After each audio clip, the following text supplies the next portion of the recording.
괜찮습니다. 지친 마음이 있다면 그냥 그대로 있어도 괜찮습니다. 지금도 부처님의 자비는 조용히 당신 곁에 머물고 있습니다. 한 장. 스승이여, 왜 이렇게 괴로운가요? 저는 아직도 누군가의 말 한마디에 상처를 받습니다. 마음은 모든 것의 근원이니 마음을 다스리는 자는 삶을 다스리는 자이다. 무상함을 깨달을 때 괴로움은 더 이상 괴로움이 아니다. 저는 마음을 조절할 수 없습니다. 자꾸 두렵고 흔들립니다. 저는 너무 약합니다. 누구도 저를 이해하지 못해요. 저는 너무 약합니다. 누구도 저를 이해하지 못해요. 이 아픔이 끝날 날이 올까요? 그대가 움켜쥐고 있는 집착이 그대를 괴롭히는구나. 인생은 본래 고통으로 가득하다. 그러나 그 고통은 깨달음의 문이 된다. 고통은 스승이여, 괴로움은 길잡이다. 지혜로운 자는 괴로움을 멀리하지 않고 그것과 함께 앉는다. 무엇을 내려놓아야 하나요? 스승이시여, 저는 왜 이렇게 괴롭습니까? 저는 너무 약합니다. 누구도 저를 이해하지 못해요. 죽고 싶은 생각이 듭니다. 이런 생각도 집착인가요? 작은 마을의 어느 날, 한 젊은 여인이 울며 부처님을 찾아왔다. 그녀는 자신의 아이가 죽었다며 부처님께 살려달라고 애원했다. 이 마을에서 죽은 이가 없는 집에서 겨자씨를 한 줌 구해오너라. 그러면 아이를 살려주겠다. 여인은 희망을 안고 마을 전체를 돌아다녔다. 하지만 어느 집에서도 죽음이 없는 곳은 없었다. 아이를 잃은 노인, 남편을 잃은 아내, 부모를 먼저 떠나보낸 자식, 모두가 고통을 품고 살아가고 있었다. 여인은 눈물 속에서 진실을 깨달았다. 죽음은 누구에게나 찾아오는 것, 고통은 나만의 것이 아님을 다시 부처님께 돌아온 그녀는 말없이 무릎을 꿇었다. 그대는 이제 진리를 보았도다. 괴로움은 공통된 것이며 이를 통해 우리는 자비를 배운다. 스승이시여, 제 마음은 왜 이렇게 흔들립니까? 흔들리는 것은 나무가 바람을 두려워하기 때문이다. 마음이 바람을 있는 그대로 받아들일 때 나무는 흔들리지 않는다. 어떻게 제 마음을 그렇게 만들 수 있습니까? 그대가 지금 이 순간 있는 그대로의 괴로움을 바라보는 것부터 시작하라. 도망치지 말고 싸우지도 말고 괴로움과 함께 앉아 있으라. 그러면 괴로움이 사라지나요? 괴로움은 사라지지 않는다.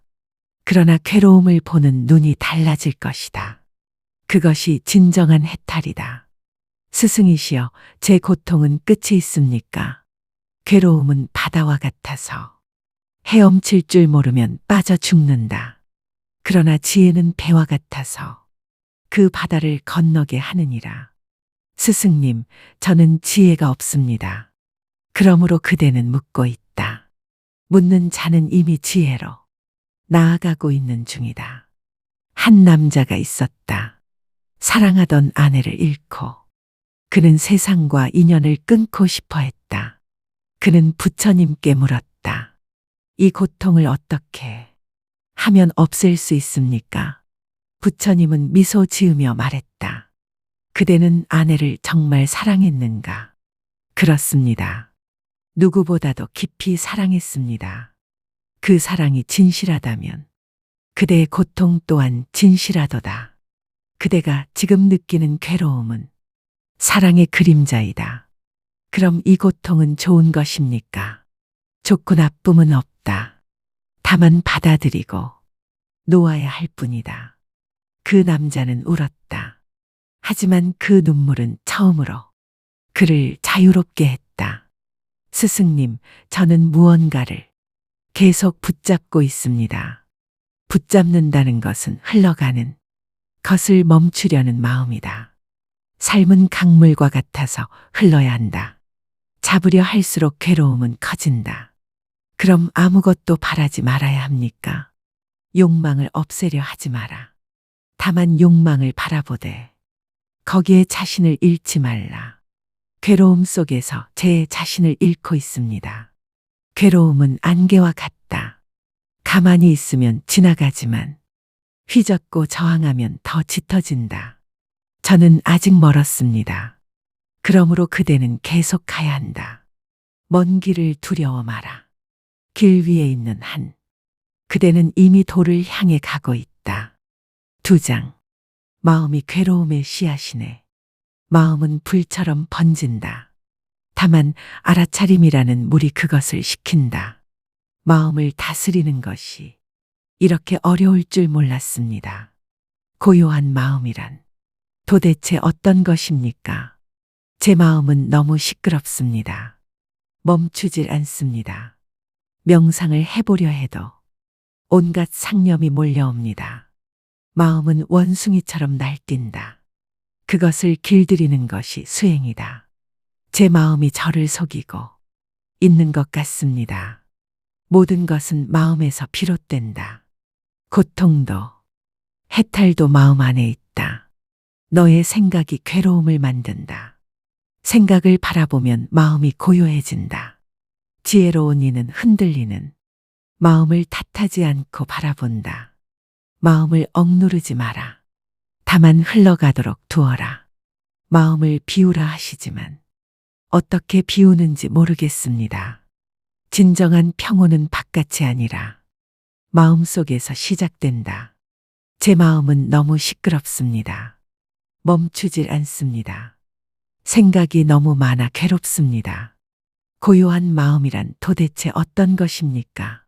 모든 괴로움은 마음에서 시작되고 마음에서 끝난다.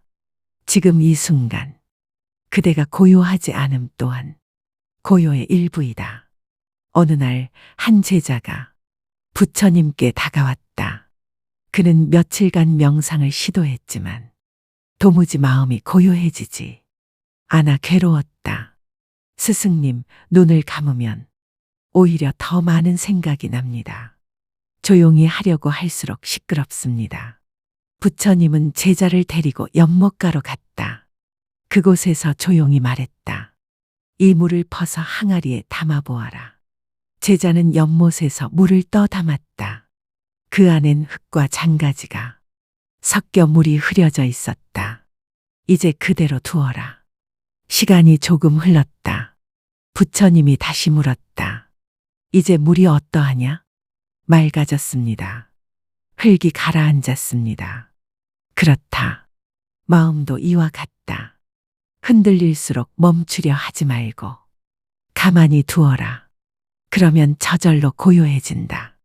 그 말에 제자는 눈을 감고 조용히 앉았다. 이번엔 억지로 생각을 없애려 하지 않았다. 그 순간 처음으로 마음이 스스로 가라앉는 것을 느꼈다. 스승이시여, 마음을 멈추고 싶습니다. 마음은 멈추는 것이 아니라 머무는 것이다. 있는 그대로 머무르면 그대는 이미 고요한 중에 있다. 그러면 어떤 생각도 해서는 안 됩니까? 생각은 자연스럽다. 다만 그 생각을 알아 믿는 것이 괴로움이다. 고요한 마음은 어떤 상태입니까? 고요란 소리가 없는 것이 아니다. 그 소리와 함께 있어도 흔들리지 않는 상태이다. 저는 명상할 때마다 실패하는 기분이 듭니다. 실패란 없다. 앉아있는 그 자체가 수행이며 괴로움과 함께 숨 쉬는 것이 길이다. 생각이 날 때마다 죄책감이 듭니다. 죄책감마저도 그저 하나의 생각일 뿐이다. 그 또한 흘러가도록 두어라. 그러면 제 마음을 어떻게 해야 합니까? 마음은 적이 아니다. 다만 너무 오랫동안 두려움 속에서 길들여지지 않았을 뿐이다. 생각은 계속 올라옵니다. 그 생각 위에 또 다른 생각을 쌓지 마라. 그냥 생각이구나 하고 미소 지으라. 부처님, 그 미소조차도 힘든 날이 있습니다. 그러면 그대는 울어도 좋다. 눈물 속에도 마음은 흘러간다. 눈물이 멈추지 않을 때는요. 눈물이 끝날 때까지 함께 있어 주어라. 그것이 자비다. 그대 자신에게도 베풀어야 할 자비. 마음이 고요하지 않다고 자책하지 마라. 고요는 강요할 수 없다. 그대가 오늘 앉아 있었던 그 시간조차 이미 마음은 고요로 향한 걸음이었다. 3장. 괴로움은 스승이 된다. 왜 저에게만 이런 고통이 찾아오는 걸까요? 고통은 피할 수 없지만 괴로움은 선택이다. 고통이 지나가지 않고 더 깊어지는 것 같습니다. 고통은 너를 파괴하는 것이 아니라 너를 다듬는다. 이 괴로움을 없애려면 어떻게 해야 하나요? 스승님, 저는 이 괴로움을 견딜 자신이 없습니다. 이 고통 속에서도 의미를 찾을 수 있을까요? 괴로움 속에는 항상 배움이 숨어 있다. 그것을 보는 눈이 지혜다. 지혜는 괴로움의 밑바닥에서 피어난다. 제가 뭘 잘못했기에 이런 시련이 오는 겁니까? 괴로움을 피하려 하지 마라. 그것을 껴안을 때 비로소 자유가 온다. 이 아픔이 무의미하게 느껴집니다. 태풍은 지나간다. 그러나 태풍 속에서 무엇을 보는가가 중요하다. 고통은 선택할 수 없지만 고통을 대하는 태도는 선택할 수 있다. 스승님, 저는 지금 숨조차 쉴 수 없습니다. 숨이 가쁜 건 괴로움 때문이 아니라 그 괴로움을 밀어내기 때문이네. 이 시련은 언제 끝날까요? 끝나기를 기다리는 동안 괴로움은 더 깊어진다. 차라리 그것과 함께 숨 쉬어라. 한때 안 한다는 매일같이 고통 속에 있었다. 가난한 집에서 태어나 병든 어머니를 돌보며 사원의 일을 하던 그는 늘 자신의 고단한 삶이 불공평하다고 느꼈다. 어느 날 그는 지게를 짊어진 채 부처님 곁에 다가가 말했다. 스승이시여, 저는 왜 이렇게 고달픈 삶을 살아야 합니까? 부처님은 조용히 말했다. 지게를 내려놓고 이 돌 하나를 들어보거라.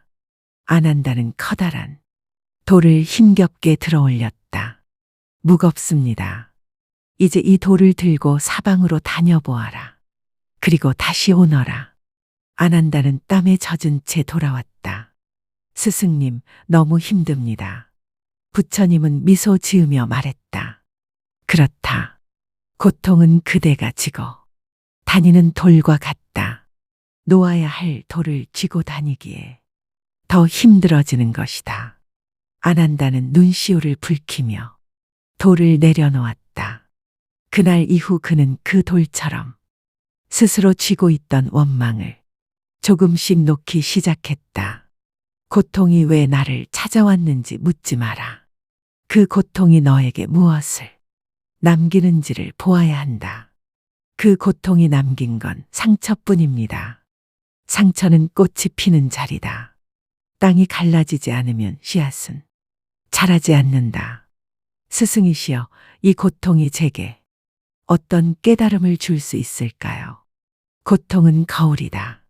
그대가 누구인지 무엇을 붙잡고 있는지를 비춰준다. 그렇다면 괴로움도 은혜입니까? 괴로움은 스승이니라. 가장 위대한 가르침은 괴로움 속에서 온다. 스승님, 저는 그 가르침이 두렵습니다. 두려움은 괴로움을 이해하지 못할 때 생기는 것이다. 괴로움과 친해지면 두려움도 사라진다. 고통 속에서 웃을 수 있을까요? 눈물 속에서 피는 미소는 진짜이다. 그 미소는 마음의 강을 건넌 자만이 가질 수 있다. 지금은 아무것도 보이지 않습니다. 안개 속에서는 앞을 볼 수 없다. 그러나 한 걸음씩 걷다 보면 결국 빛은 다가온다. 이 괴로움을 껴안는다는 건 무슨 뜻인가요? 그대가 괴로움을 밀쳐내지 않고 있는 그대로 안아주는 것. 그 순간 괴로움은 더 이상 적이 아니다. 스승이시여, 저는 아직 약합니다. 그러니 더욱 괴로움 속에 앉아 있으라. 강한 자만이 아니라 약한 자도 돌을 닦을 수 있다. 괴로움은 때로 가면을 쓴 은혜이다. 그것은 그대를 넘어뜨리기 위해서가 아니라 일으키기 위해 오는 것이다. 피하지 마라. 싸우지도 마라. 괴로움의 옆에 앉아 그것과 함께 숨 쉬어라. 그것이 해탈로 가는 첫걸음이다. 4장. 괴로움 속 타인도 보아야 하느니라. 자비를 베푼다는 것이 정말 가능한 일인가요? 어떻게 해야 타인을 진심으로 이해할 수 있을까요? 세상은 너무 냉정하고 저는 너무 외롭습니다. 왜 아무도 제 고통을 이해해 주지 않는 걸까요? 제가 받은 상처가 너무 깊어서 남까지 보기가 어렵습니다. 제 고통도 버거운데 남을 돌볼 여유가 없습니다. 고통은 혼자의 것이 아니다. 모두가 짊어지고 있는 짐이다. 마음을 나누면 괴로움은 반이 되고 자비를 나누면 평화는 배가 된다. 그대의 괴로움만 보지 말고 다른 이의 고통도 바라보아라. 진정한 자비는 내가 괴로울 때 남을 돌아보는 힘이다. 스승이시여, 저는 지금 너무 지쳐서 아무도 볼 수 없습니다.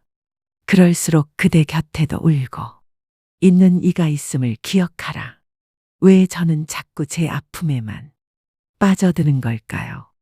상처는 좁은 시야를 만든다. 그러나 자비는 시야를 넓힌다. 저는 아직 그만한 마음에 여유가 없습니다. 자비는 여유에서 비롯되지 않는다. 괴로움 속에서도 피어나는 꽃이 자비다. 한 젊은 수행자, 수자타는 병든 어머니를 간호하느라 수행을 제대로 하지 못해 괴로워하고 있었다. 그는 어느 날 죄책감을 안고 부처님을 찾아와 말했다. 스승님, 저는 매일 어머니를 돌보느라 명상도 수행도 제대로 못합니다. 이래도 수행자라 할 수 있을까요? 부처님은 조용히 물었다. 그대의 어머니는 그대를 위해 무엇을 하였는가? 저를 위해 모든 것을 바치셨습니다. 잠도, 음식도, 자신의 삶도요. 그렇다면 지금 그대가 하는 것은 수행이 아닌가? 어머니를 위한 간호는 자비의 실천이며 그대가 깨달음으로 가는 또 하나의 길이다. 수자타는 놀라며 눈을 떴다. 수행은 좌선에만 있지 않다. 진심으로 한 사람을 돌보는 그 마음이 바로 자비이며 자비는 곧 지혜다. 그날 이후 수자타는 죄책감을 내려놓고 어머니를 더욱 정성껏 돌보았다. 그 마음속엔 이제 원망이 아닌 자비가 자라기 시작했다. 스승님, 저는 아직도 저 자신만 생각하게 됩니다. 그대가 괴로움 속에 있기 때문이다. 그러나 괴로움 속에서도 타인을 바라보는 자, 그가 진정한 수행자다. 자비를 베푸는 것이 곧 해탈입니까? 자비는 해탈의 그림자이다. 자비가 피어날 때 그대는 이미 그 문 앞에 서 있다. 제 상처는 너무 커서 남을 돌아볼 힘조차 없습니다. 상처가 있는 자는 더 깊이 타인을 이해할 수 있다. 그 상처를 닫지 말고 다만 부드럽게 바라보라. 스승이시여, 남을 위해 내가 괴로워지는 것은 괜찮습니까? 타인을 위한 고통은 번뇌가 아니라 공덕이다. 그 고통은 그대를 더 넓게 만든다. 그럼 모든 괴로움을 감싸 안아야 하나요? 그대가 할 수 있는 만큼만 감싸라. 한 사람의 손길이 누군가에겐 전 생명을 살리는 법이다. 어느 날 부처님은 말했다. 너의 괴로움은 너만의 것이 아니니라. 그대가 고통을 나눌 수 있을 때 세상은 조금 더 따뜻해진다. 그리고 덧붙였다. 자비는 고통을 없애는 것이 아니라 고통 속에서 함께하는 것이다. 지금 이 순간 당신 곁에도 말없이 눈물을 삼키는 이가 있습니다. 당신의 작은 자비가 누군가에겐 큰 빛이 됩니다. 타인을 감싸는 그 마음이 결국 당신 자신도 감싸줄 것입니다. 5장. 여기 괴로움을 넘어서는 길이 있다. 여기 괴로움을 넘어서는 길이 있다. 깨달음이란 결국 무엇입니까? 어디로 가야 이 고통에서 벗어날 수 있을까요? 4가지 진리를 따르라. 고통, 그 원인, 그 소멸, 그리고 그 소멸에 이르는 길. 스승님, 이 괴로움에서 정말 벗어날 수 있습니까? 저는 아직 갈 길이 멀게만 느껴집니다. 해탈은 특별한 사람만이 도달하는 것 아닙니까? 깨달음은 괴로움의 반대가 아니라 괴로움 너머에 있다. 팔정도의 길은 고통에서 벗어나는 바른 길이다. 그 길이 정말 저 같은 사람에게도 열려 있나요? 집착을 놓는 그 순간 괴로움은 저절로 흩어진다. 그 길은 어렵지 않습니까? 모든 길은 한 걸음에서 시작된다. 팔정도도 마찬가지다. 스승님, 저는 너무 불완전합니다. 불완전한 자에게 열려 있는 길이 바로 이 길이다. 완전함은 걸으면서 다듬어지는 것이다. 팔정도란 무엇입니까? 바른 견해, 바른 생각, 바른 말, 바른 행위, 바른 생계, 바른 노력, 바른 마음 챙김, 바른 집중. 그 하나하나가 괴로움을 녹이는 불빛이다. 부처님께서 열반에 들기 전 마지막으로 제자들을 모아 말씀하셨다. 이제 나는 늙고 병들었다. 그러나 그대들은 나에게 의지하지 말고 법에 의지하라. 제자들은 슬퍼하며 물었다. 스승이시여, 우리는 이제 무엇을 따라야 합니까? 부처님은 조용히 말씀하셨다. 고통이 있음을 알아라. 그 원인을 바라보아라. 그 소멸을 믿어라. 그리고 그 길을 걸어라. 그 길이 바로 팔정도였다. 바른 견해, 바른 생각, 바른 말, 바른 행위, 바른 생계, 바른 노력, 바른 마음 챙김, 바른 집중. 이 길을 따르는 자는 누구나 괴로움을 넘어설 수 있다. 그 말씀은 제자들의 마음에 깊이 새겨졌다. 그날 이후 부처님의 육신은 사라졌지만 그 가르침은 고요히 살아 전해졌다. 스승님, 저도 그 길을 걸을 수 있을까요? 그대가 걷기를 원하고 멈추지 않는다면 그 길은 언제나 그대 앞에 놓여 있다. 저는 아직도 불안하고 흔들립니다. 바른 길이란 흔들리면서도 돌아오려는 마음이다. 흔들림조차 길의 일부다. 괴로움을 넘어선 삶은 어떤 삶입니까? 더 이상 흔들리지 않는 삶이 아니라 흔들려도 사라지지 않는 자비와 지혜가 있는 삶이다. 해탈이란 모든 괴로움이 사라지는 것인가요? 해탈은 괴로움이 사라지는 것이 아니라 괴로움 속에서도 자유로워지는 것이다. 저는 아직 멀었습니다. 그러니 계속 걸으라. 한 걸음 한 걸음이 곧 해탈의 연습이다. 스승님, 이 길의 끝에는 무엇이 있습니까? 그 끝에는 더 이상 묻지 않아도 되는 평온이 있느니라. 이제 부처님은 말없이 앉아 계셨다. 말은 끝났고 길은 이미 제자들 마음속에 남겨졌다. 누군가는 묵묵히 앉아 눈을 감았다. 누군가는 조용히 자리를 정리하며 일어났다. 그날 이후 누구도 부처님의 자리를 대신하지 않았다. 그러나 누구든 그 길을 걸을 수 있었다. 괴로움 너머의 길은 늘 그대 안에 있었다. 이제 그 첫걸음을 내디딜 차례다.